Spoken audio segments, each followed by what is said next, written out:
Hello दोस्तों, welcome back to my YouTube channel learn with Ankur ji. तो दोस्तों, जैसा कि आपको पता ही है, कल की हमने वीडियो में सीखा था कि टीडीएस का क्या मीनिंग होता है और उसकी हम टैली ERP9 में सेटिंग्स कैसे कर सकते हैं। आज हम उसका एक पूरा क्वेश्चन देखेंगे विद एग्जांपल के थ्रू हम समझेंगे कि अगर हमारे को किसी चीज़ पर टीडीएस काटना है, मान लीजिए हमने किसी को पे करनी है अमाउंट और हम उसका टीडीएस जो डिडक्ट करके वो अपने पास रखते हैं ताकि हम आगे गवर्नमेंट को डिपॉजिट करा सके, तो हम उसके लिए कैसे कैसे प्रोसेस करते हैं। तो सबसे पहले गाइस बेसिकली हमारे को क्या करना पड़ेगा, हमारे को अकाउंटिंग इन्फो में जाके लेजर्स क्रिएट करने पड़ेंगे कुछ। पहले हम एक बेसिक लेजर क्रिएट कर लीजिए, मान लीजिए एक बैंक का लेजर, क्योंकि आपको बैंक के नाम से ही करना पड़ेगा। जैसे एग्जांपल के तौर पे मैं इसमें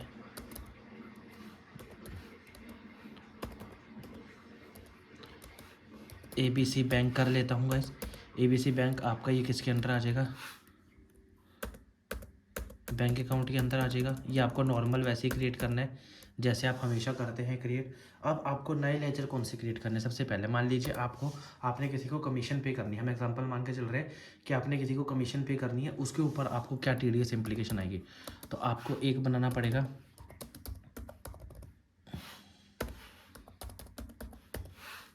TDS ऑन कमीशन।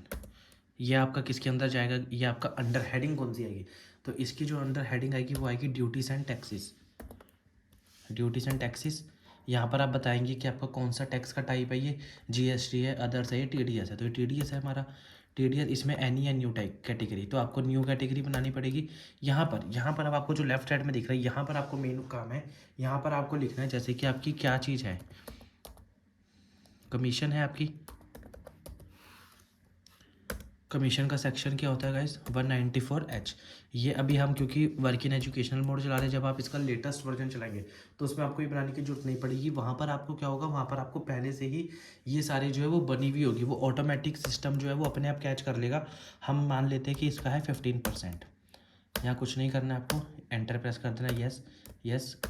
ये आपका बन गया TDS और कमीशन। आपने TDS और कमीशन में ही सीख लिया कि आपकी न्यू कैटेगरी क्रिएट होगी कमीशन के नाम से, जिसमें अब आप अगली बार जब आपको TDS अगर कमीशन पे देना होगा तो आपको ये सारी चीज़ें नहीं बनानी पड़ेगी। तो अगला लेजर कौन सा, मान लीजिए आपको किसको पे करने हैं, आपको अंकित को पे करने हैं। अंकित आपका कौन है, डिडक्टी है, यानी कि अंकित को आपको कुछ पैसे देने हैं। तो एक तरीके से पैसे देने हैं, तो आपका वो क्रेडिटर बन गया। यहाँ पर आपको TDS लिखना पड़ेगा, यस इस TDS डिडक्टेबल, यस कर देना। बताना है कि वो है कौन इस समय बंदा, मतलब वो पार्टनरशिप फर्म है, कंपनी है, रेजिडेंट है, कौन है। तो हम मान के चल रहे हैं कि वो इंडिविजुअल है, सिंगल पर्सन है और रेजिडेंट है। यहाँ पर आपको पिन कोड वगैरह जो भी है फिल कर सकते हो आप, रेगुलर है। यहाँ पर आपको इसमें GST वगैरह की कोई डिटेल्स इतनी भरने की जरूरत नहीं है। यहाँ पर आप क्या कर सकते हैं गाइस, यहाँ पर आपको बस एक बात और ध्यान रखनी पड़ेगी, आपको अंकित का पैन नंबर भरना पड़ेगा। अगर आपने अंकित का पैन नंबर नहीं भरा तो मैं आपको पिछले वीडियो में समझा चुका हूँ कि जब आप पैन नंबर फिल नहीं होता है हमारे पास डिडक्टी का, तो वो क्या होता है, जो सिस्टम है वो अपने हिसाब से 20% डिस्काउंट ले लेता है। और वैसे भी लॉ में भी यही प्रोविज़न है कि अगर पैन प्रोवाइड नहीं किया जाता है तो उसके लिए क्या होता है, वहाँ पर आपको एक्स्ट्रा रेट से देना पड़ता है। यहाँ पर मैं कुछ भी गाइस एग्जाम्पल के तौर पर लिख रहा हूँ। आई होप गैस आपको ये क्लियर हो गया होगा। हमने अंकित का बना लिया, बैंक अकाउंट बना लिया है। एक हम अब मेजरली हमारे को एक ध्यान रखना पड़ेगा, हमने कमीशन का भी बनाना है, क्योंकि हम एक्चुअल में तो कमीशन ही दे रहे हैं ना। नहीं, कमीशन तो हम बना चुके हैं ना, TDS और कमीशन बनाया था हमने, कमीशन नहीं बनाया है। तो हम कमीशन बना लेते हैं, कमीशन, क्योंकि आपका इनडायरेक्ट एक्सपेंस जो आपका नॉर्मल कमीशन तो आपका खर्चा आपको नॉर्मल दिखाना है कि इनडायरेक्ट एक्सपेंस आपका खर्चा है। यहाँ पर आपको कुछ नहीं, GST TDS कुछ नहीं, आपको यहाँ पे बस को नॉर्मल बनाना है बस। ये आपके हो गए यहाँ पर इससे रिलेटेड लेजर प्रिपेयर। अब आपको क्या करना है, अब आपको बेसिकली क्या होता है कि इसकी पेमेंट करनी होगी। तो अब हम क्या करते हैं, सबसे पहले हम एक जर्नल एंट्री क्रिएट करते हैं कि हमने इस बंदे को पे करना है तो किस हिसाब से पे होगा।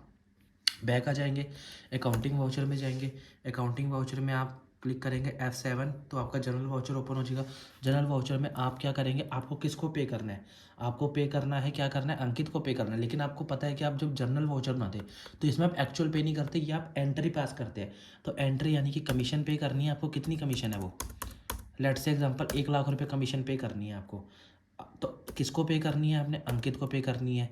तो यहाँ पर जो है अंकित पे 1 लाख की जगह पर यहाँ पर क्या आ जाएगा, 85,000 पे।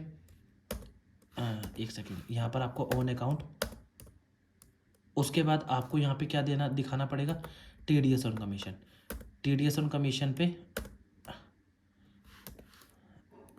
यहाँ पर आप करेंगे तो यहाँ पर आपकी जो एंट्री है, यहाँ पर आपको पास कर एंट्री करनी पड़ेगी। आपको बताना पड़ेगा कि कितना आपका अंकित पे जाएगा, कितना आपका कमीशन पे जाएगा। 1 लाख का 15% आपका ऑटोमेटिकली यहाँ से एक्सेप्ट हो गया। जब आपकी जर्नल बन जाएगी तो उसके बाद आपको क्या करना है, अगर आपको इसको चेक करना है तो आप क्या कर सकते हैं, अपने आप बैलेंस शीट में जाएंगे। बैलेंस शीट में जाएंगे तो आपकी ये करंट लायबिलिटी है, यहाँ पर आप चेक कर सकते हैं। यहाँ पर आपका जो टैक्सेस में आ रहा है, यहाँ पर आपके 15,000 पे शो हो रहे हैं, और जो सन्ड्री क्रेडिटर है ये आपका 85,000 पे यहाँ शो हो रहे हैं। हमने इसमें पहले से भी वर्क कर रखा है तो इसमें और एंट्रीज भी है। अब आपको यहाँ पे क्या करना है, अब आपको यहाँ पर क्या करना है, पे करना है। तो अब आपको क्या करना पड़ेगा, पेमेंट वाउचर बनाना पड़ेगा। आप करेंगे पेमेंट वाउचर। पेमेंट वाउचर कहाँ से पड़ेगा हमारा, ये F5 पे आपने पेमेंट वाउचर, पेमेंट आप किसको कर रहे हैं, आप पे कर रहे हैं अंकित को। कितना पे कर रहे हैं, आपके ऊपर लिखा हुआ यार है, देखिए बैलेंस अंकित का कितना है पे करना हमें, 85,000 पे। और जब हम पेमेंट वाउचर बनाते हैं तो हम पे ही करते हैं, तो सीधा हम यहाँ पे बैंक वर्ड यूज़ कर लेंगे। 85,000 पे हमने यहाँ पे पे कर लिए, पे हो गए। अब हमने सेकंड, ये तो हमने कर दिया। अब हमें कमीशन भी पे करना है। कमीशन इन द सेंस जो TDS हमने कमीशन पे काटा हुआ है वो हमने गवर्नमेंट को पे करना है, तो वो भी हमारी तरफ से तो हम पे करना चाहते हैं। तो 15,000 पे बैलेंस है, आपने 15 के 15,000 पे गवर्नमेंट को पे करने हैं। यहाँ पर आप ये भी बैंक के थ्रू ही पे कर सकते हैं, कैश मतलब कैश तो नहीं, बैंक के थ्रू, क्योंकि वो है ऑब्वियस सी बात है कि अगर आपको गवर्नमेंट को कुछ पे करना है तो आप उसको उसी के थ्रू पे कर सकते हैं। यहाँ पर आप देखेंगे तो आपने क्या करा है, अब आपने दोनों चीज़ें पे कर दी है। अब आप अपनी बैलेंस शीट में दोबारा से अगर चेक करना चाहें तो देखेंगे आपकी जो करंट लाइबिलिटीज़ है वो कम हो गई है। अब आपका ना तो यहाँ पे ड्यूटीज एंड टैक्सेस नहीं शो हो रहा है, क्यों, क्योंकि जो आपका था, क्योंकि लाइबिलिटीज़ होती क्या है एक्चुअल में, लाइबिलिटीज़ वही होती है ना जो हमने अमाउंट जो है वो आउटसाइडर को पे करनी होती है। तो हमने वो पे कर दी है ड्यूटीज एंड टैक्सेस, और ऐसे ही सन्ड्री क्रेडिटर में आपका जो अंकित शो हो रहा था वो नहीं हो रहा, अब आपका शाम शो हो रहा है, जो हमने इसमें फर्दर एंट्रीज पास कर रखी है। आई होप गाइस आपको ये पॉइंट्स क्लियर हो गए होंगे कि हमने एक पूरा प्रॉपर एग्जांपल लिया है जिसमें हमने ये समझा है कि हम जो TDS है वो हमने एक कमीशन का एग्जांपल लेके समझा है कि TDS की पूरी टैक्स इम्प्लीकेशन कैसी होती है, कैसे हम जनरल एंट्री पास करते हैं, कैसे हम लेजर्स बनाते हैं, और कैसे हम एक्चुअल में उसको पे करते हैं पार्टी को एज वेल एज गवर्नमेंट को। आई होप गाइज आपको ये वीडियोस अच्छी लग रही होगी। अगर आपको ये वीडियोस अच्छी लग रही है और आप चाहते हैं कि मैं ऐसे ही और वीडियोस लेके आता रहूँ तो प्लीज़ आप मेरे चैनल को सब्सक्राइब करें और साथ में लगे नोटिफिकेशन या फिर बेल आइकन को दबाना ना भूलें, ताकि आपको मेरी हर लेटेस्ट वीडियो का जो नोटिफिकेशन है वो सबसे पहले आपको मिल सके। और साथ ही साथ गाइज इस वीडियो को ज़्यादा से ज़्यादा लाइक करें, शेयर करें और कमेंट करके मुझे बताएं कि क्या ये वीडियोज़ आपके लिए हेल्पफुल हो रही है। Thank you for watching guys.